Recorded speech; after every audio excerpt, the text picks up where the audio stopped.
ഞാൻ ഏറ്റവും കൂടുതൽ ടോക്സിസിറ്റി നേരിട്ടിട്ടുള്ളത് കമ്മ്യൂണിറ്റിയിൽ നിന്നാണ്. ഏറ്റവും കൂടുതൽ ബുള്ളിങ്, ബോഡി ഷേമിങ്, അസാൾട്ട് ഒക്കെ നേരിട്ടുള്ള കമ്മ്യൂണിറ്റിനകത്തുള്ള പലരിൽ നിന്നാണ്. പക്ഷെ ഇതേപോലെ തന്നെ ഇതേ കമ്മ്യൂണിറ്റിയിലുള്ള ആൾക്കാരുടെ അടുത്താണ് ഏറ്റവും കൂടുതൽ സ്നേഹം നേരിട്ടിട്ടുള്ളതും ഏറ്റവും കൂടുതൽ കരുതൽ മനസ്സിലാക്കിയിട്ടുള്ളതും എന്നെ ചേർത്ത് പിടിച്ചിട്ടുള്ളതും ഒക്കെ കമ്മ്യൂണിറ്റിയാണ്. അപ്പം ഈ കമ്മ്യൂണിറ്റി തന്നെ എല്ലാതരം ആൾക്കാരുണ്ട്. അതിൽ നമ്മൾ ചൂസ് ചെയ്യുന്നത് പോലെ ഇരിക്കും എന്നുള്ളതാണ്. ഇപ്പൊ ഭയങ്കര അക്സെപ്റ്റൻസ് ഉണ്ടല്ലോ ഇല്ലേ? പണ്ടത്തേക്കാളും ഇപ്പൊ എല്ലാവരും നല്ലപോലെ അക്സെപ്റ്റ് ചെയ്യുന്നുണ്ട്. ഒരു 20% പേര് അറിവില്ലായ്മ കൊണ്ടായിരിക്കാം, ചിലപ്പോൾ രീതികൾ കൊണ്ടാണ് ഇപ്പോൾ അക്സെപ്റ്റ് ചെയ്യാത്തത് അല്ല. ഇപ്പൊ എല്ലാവർക്കും ഉണ്ട്. മുഖമുള്ള ഐഡന്റിറ്റി ഉള്ള എല്ലാവരും അക്സെപ്റ്റ് ചെയ്യുന്നുണ്ട്.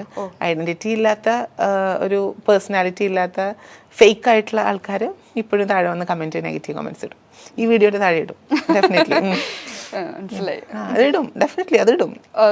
അത് ഓൺലി ബിക്കോസ് ഓഫ് നമ്മളായോണ്ട്, അത് ഞങ്ങളായതുകൊണ്ട് മാത്രം. LGBTIQ+ കമ്മ്യൂണിറ്റിനെ റെപ്രസെന്റ് ചെയ്യുന്നവരോ അലൈ ആയിട്ടുള്ളവരോ അല്ലെങ്കിൽ ഫെമിനിസ്റ്റ് ആയിട്ടുള്ളവരോ ആണ് എങ്കിൽ അയ്യോ ഇവന്മാർക്ക് അങ്ങ് പൊങ്കാലയാണ്. ആണോ ഇവന്മാരോ ഇവൾമാർ ഹൂവർ ഇറ്റ് ഈസ്, അവര് ഒരു ഐഡന്റിറ്റി ഇല്ലാത്ത, പേരില്ലാത്ത, വ്യക്തിത്വം ഇല്ലാത്ത ആൾക്കാർ. ഇപ്പൊ ഇതിനോടൊക്കെ യൂസ്ഡ് ആയി തോന്നുന്നു. ഇപ്പൊ ഇനിയിപ്പോ എന്ത് വന്നാലും ഒരു പ്രശ്നമില്ല. അത് നമ്മൾ ഒറ്റക്കൊക്കെ ഇരിക്കുകയാണെങ്കിൽ നമ്മൾ അത് എഫക്ട് ചെയ്യും, ഭയങ്കരമായിട്ട് ഹിറ്റ് ചെയ്യും. ആ ഒരു നെഗറ്റീവ് സൈബർ ബുള്ളിങ് ഭയങ്കരമായിട്ട് എഫക്ട് ചെയ്യും. പക്ഷെ ഒറ്റയ്ക്ക് ഇരിക്കാൻ ശ്രമിക്കാറില്ല. നമ്മൾക്ക് നമ്മളുടേതായിട്ടുള്ള മെന്റൽ ഹെൽത്ത് ഇഷ്യൂസ് നേരിടേണ്ട സിറ്റുവേഷൻസ് ഉണ്ടാവുമല്ലോ. എല്ലാവരുടെ ലൈഫും പെർഫെക്റ്റ് ആവണമെന്നൊന്നുമില്ലല്ലോ. സങ്കടങ്ങൾ ഓരോരോ പോയിന്റിലുണ്ടാവും. അപ്പം അത് കാരണം കുറച്ച് ഇമോഷണലി വളറബിൾ ആയിട്ടുള്ള ആൾക്കാർ ബാക്ക് കുറച്ച് കുഴയുന്നുണ്ട്. അയ്യോ അതുകൊണ്ടല്ല, അങ്ങനല്ല, നാക്ക് ഇങ്ങനെ AC ഒക്കെ ഇട്ടോണ്ടായിരിക്കും. നല്ല തണുപ്പുണ്ട്. ഞാൻ ഫുൾ കവർ ചെയ്ത് തന്നിരിക്കുന്നുണ്ട്. ഞാൻ ഇച്ചിരി ബ്ലാക്ക് ഒക്കെ ഇട്ട് കാരണം സമാധാനം. സാധാരണ ഈ ലൈറ്റ് ഒക്കെ എനിക്ക് ഭയങ്കര, നമ്മൾ വിഷയത്തിന് തന്നെ മറന്നു.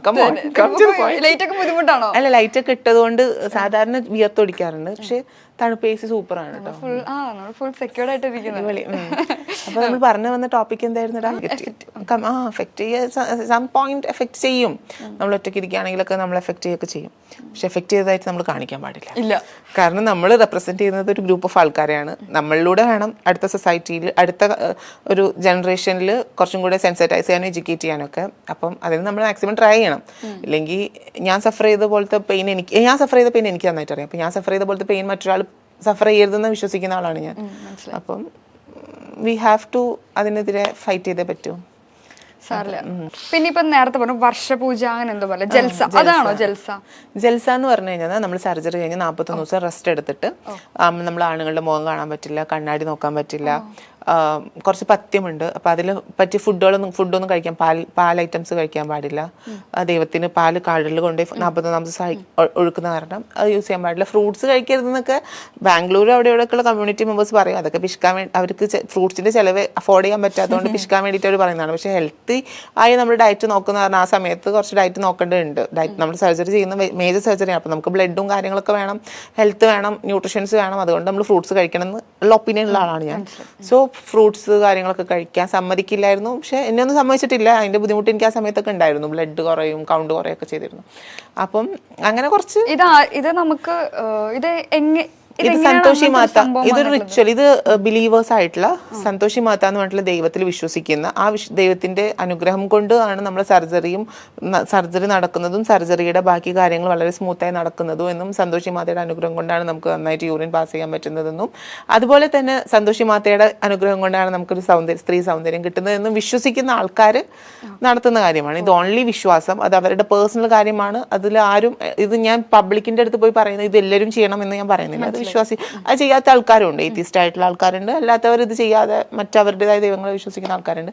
അപ്പോൾ ഇതിനകത്ത് ഇന്ന മതം ജാതി എന്നൊന്നുമില്ല. കമ്മ്യൂണിറ്റി ആയിട്ടുള്ള ആൾക്കാർ പ്രാർത്ഥിക്കുന്ന ഒരു ദൈവമാണ് സന്തോഷി മാത. അപ്പോൾ ഈ സന്തോഷി മാതയ്ക്ക് പൂജയിട്ട് 41ാമത്തെ ദിവസം നമ്മൾ നടത്തുന്ന ഒരു പരിപാടിയാണ് ജൽസ. ഈ ജൽസ നടന്നു കഴിഞ്ഞതിന് ശേഷം നമുക്കൊരു വർഷക്കാലം കഴിഞ്ഞ ഈ ജൽസ കഴിഞ്ഞ അതേ ഡേറ്റിലോ അല്ലെങ്കിൽ നമ്മുടെ സർജറി കഴിഞ്ഞ ഡേറ്റിലോ നടത്തുന്ന സന്തോഷി മാതയ്ക്ക് വീണ്ടും ഇടുന്ന പൂജയാണ് വർഷപൂജ. അല്ലല്ല, ജൽസ ആദ്യം സർജറി കഴിഞ്ഞാൽ 41ാമത്തെ ദിവസം നടക്കുന്നത്. ഓരോ വർഷം നടക്കുന്നതിന്റെ ആനിവേഴ്സറി അല്ലെങ്കിൽ ബർത്ത്ഡേ ആയിട്ട് കണക്കാക്കുന്നതാണ് വർഷപൂജ.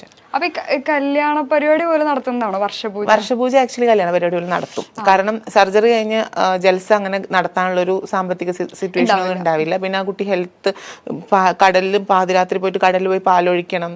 അപ്പൊ അത് കഴിഞ്ഞ് വന്നിട്ട് ഉറക്കൊഴിച്ചിരുന്ന പരിപാടി. പക്ഷെ വർഷപൂജ എന്ന് പറയുമ്പോൾ നമുക്ക് ഈവനിങ് ഫംഗ്ഷൻ കണ്ടക്ട് ചെയ്യുന്നതാണ്. അപ്പൊ അതിൽ ഹൽദി നടത്താം, കല്യാണം നടത്താം. കല്യാണം മീൻസ് ഹൽദി കഴിഞ്ഞിട്ടുള്ള ലച്ച കെട്ടുന്ന ഒരു ചടങ്ങുണ്ട്. ലച്ച എന്ന് പറഞ്ഞാൽ താലിയാണ്. അത് ഗുരുസ്ഥാനത്ത് കാണുന്ന ഒരു ട്രാൻസ് വ്യക്തി അവരുടെ മകളായിട്ടുള്ള ചേലയായിട്ടുള്ളവർക്ക് കെട്ടിക്കൊടുക്കുന്നതാണ്. ഓരോ വർഷാവർഷം പൂജ ചെയ്ത് കെട്ടിക്കൊടുക്കുന്നതാണ് ലച്ച. ജലസ സമയത്ത് കെട്ടിക്കൊടുക്കുന്നതായിരിക്കും. അത് ഓരോ വർഷവും പൂജിച്ച് അവർ കെട്ടണം എന്നുണ്ട്. അമ്മയാണ് ഇതെല്ലാം ചെയ്യണത് അല്ലേ? ഗുരു എന്ന് പറഞ്ഞാൽ അമ്മയാണ്, ഗുരുവാണ്, ഭർത്താവാണ്.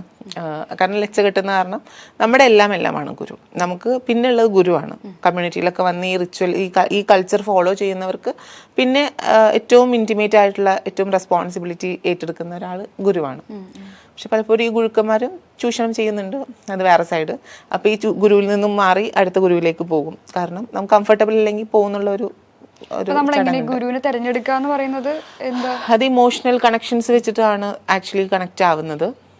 ഗുരു നമുക്ക് തോന്നില്ലേ, നമ്മളുടെ വൈബിനനുസരിച്ചിട്ട് നമുക്കൊരു അമ്മ സ്നേഹം കിട്ടുന്ന ഒരു പോയിന്റ് ഉണ്ടാവില്ലേ.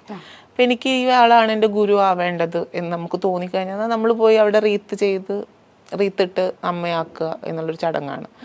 കുറേ ചടങ്ങും ഒരു ഹിജ്റ കൾച്ചറിനകത്ത് ഫോളോ ചെയ്യുന്ന കുറച്ച് കാര്യങ്ങളാണ്. ഇതെല്ലാവരും ഫോളോ ചെയ്യുന്നില്ല. എസ്പെഷ്യലി കേരളത്തിലൊന്നും ഇതധികം ഇല്ല.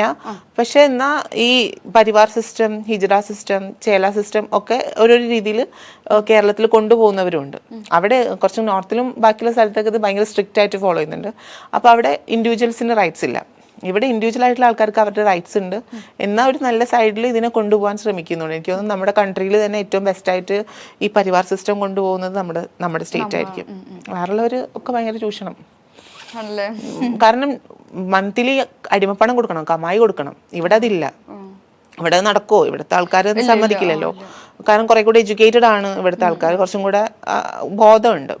പക്ഷെ ഞാൻ അവർക്ക് ബോധമില്ല എന്നുള്ളതല്ല ഞാൻ പറയുന്നത്. അവിടെ ഇവരുടെ എല്ലാമാണ് ഗുരു. നമുക്ക് പിന്നെ ഉള്ളത് ഗുരുവാണ്. കമ്മ്യൂണിറ്റിയിലൊക്കെ വന്ന് ഈ റിച്വൽ ഈ കൾച്ചർ ഫോളോ ചെയ്യുന്നവർക്ക് പിന്നെ ഏറ്റവും ഇന്റിമേറ്റ് ആയിട്ടുള്ള ഏറ്റവും റെസ്പോൺസിബിലിറ്റി ഏറ്റെടുക്കുന്നവർ കൊടുത്തോണ്ടിരിക്കുകയാണ്. കൊടുത്തില്ലെങ്കിൽ അടിയും പ്രശ്നങ്ങളും മുടിവെട്ടലും. നമുക്ക് എന്ത് പണി ചെയ്തിട്ട് 300 കൊടുക്കാൻ പറ്റും? എന്തെങ്കിലുമൊക്കെ ചെയ്തിട്ട് കൊടുക്കുക എന്നുള്ള അവര് വഴി കാണിച്ചു തരും. മേ ബി ബെഗ് ചെയ്യാനാകാം, മേ ബി അല്ലാത്ത ജോബുകളായിരിക്കാം, ബദായി ആയിരിക്കാം. നമ്മൾ കൊടുക്കുക എന്നുള്ളതാണ്. നമ്മൾ എന്താണോ കൈപ്പറ്റുന്നത് അതിൻ്റെ ഒരു വീതം അവർക്ക് ഇങ്ങനെ കൊടുക്കണം. അത് അവിടുത്തെ ഒരു സിസ്റ്റമാണ്. It's very difficult. ഭയങ്കര ബുദ്ധിമുട്ടാണ്. കാരണം നമുക്ക് ജീവിക്കാനുള്ളതോ നമുക്ക് ചിലപ്പോൾ കിട്ടുമെന്നറിയില്ല. പക്ഷെ അത് അങ്ങനത്തെ അവസ്ഥ. ഞാൻ എൻ്റെ ചെറിയ പ്രായത്തിലൊക്കെ അങ്ങനെ പോയി പെട്ടിട്ടൊക്കെ. അപ്പൊ നമ്മൾ വിചാരിക്കും അയ്യോ വീട്ടിൽ വിളിച്ചിട്ടുണ്ടെങ്കിൽ ഒരു നേരത്ത് ഞാൻ കൊതിച്ചിട്ടുണ്ട് ശരിക്കും. ഞാനൊക്കെ അത്യാവശ്യം നല്ല ഫുഡൊക്കെ കഴിക്കാൻ നല്ല സാമ്പത്തിക സ്ഥിതിയുള്ള വീട്ടിൽ തന്നെയാണ്. ഭക്ഷണം പട്ടിണി കിടക്കേണ്ട സിറ്റുവേഷൻ്റെ വീട്ടിൽ വന്നിട്ടില്ല. അപ്പോൾ ഇവിടെ വന്നിട്ട് ഒരു ദിവസം സർജറി കഴിഞ്ഞിട്ടൊരു 1 വീക്ക് 2 വീക്കൊക്കെ ആയിട്ട്, സർജറി കഴിഞ്ഞ് ജലസ കഴിഞ്ഞിട്ട് അവിടെ നിൽക്കുന്ന സമയം. ജലസ എന്ന് പറഞ്ഞിട്ട് ഗ്രാൻഡായിട്ട് ജലസ ഒന്നും നടന്നിട്ടില്ല. ജസ്റ്റ് കൊണ്ടുപോയി പാലിങ്ങനെ ഒഴിച്ചിട്ട് വന്നു എന്ന് മാത്രം. ജലസ പ്രോപ്പറായിട്ട് നടന്നിട്ടില്ല എൻ്റെ ലൈഫിൽ.